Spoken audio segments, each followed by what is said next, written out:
ये वफादारी की निशानी नहीं है, वफादारी और बहादुरी की निशानी है कि गोलियां चल रही है तो कह रहे कि तू तीर आसमां, तू तीर आसमां, हम जिगर आसमाएंगे। चलाओ गोली, हमारा जिगर देखो।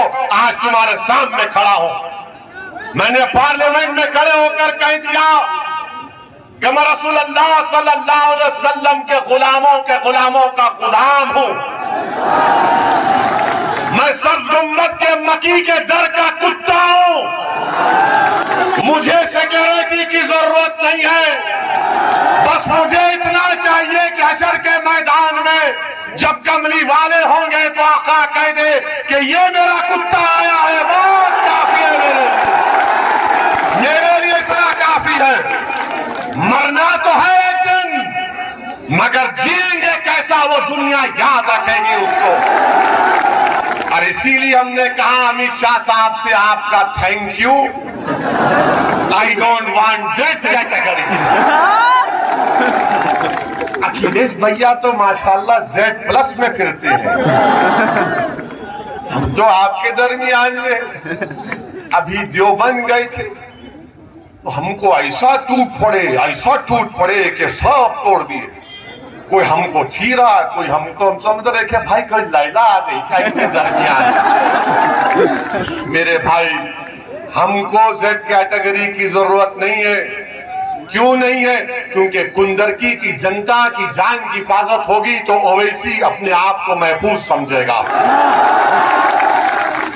अगर वो 22 बच्चों को गोली मार दिया गया CAA के प्रोटेस्ट में, तो फिर उनकी जान की कीमत नहीं है तो ओवैसी की जान की कीमत क्या है बताओ मेरे को।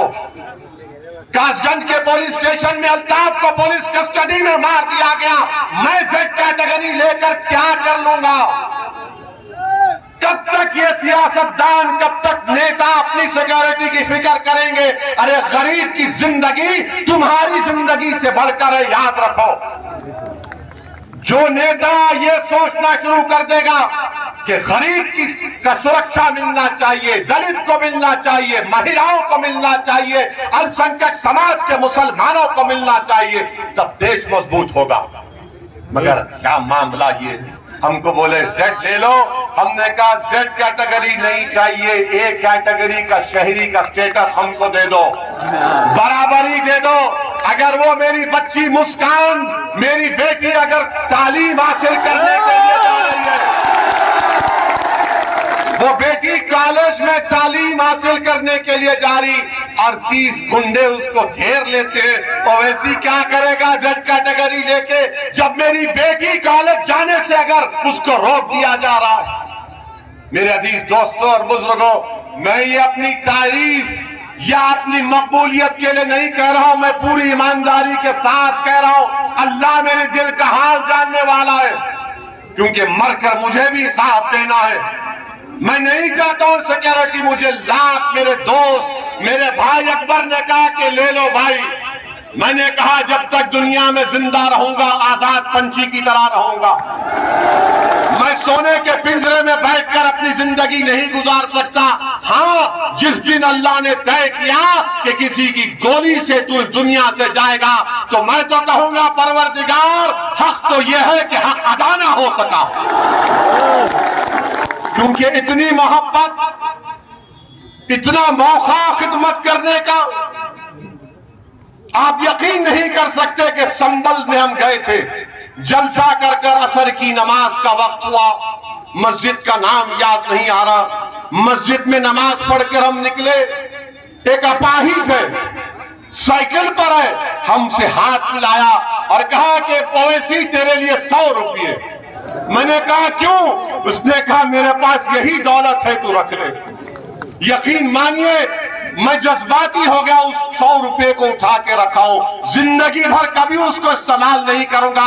अगर मैंने जिंदगी में दौलत कमाई तो वो 100 रुपये कमाए जो गरीब अपाहिज ने मुझे दी। मेरे अजीज दोस्तों और बुजुर्गों, यही बात आपको बताना था।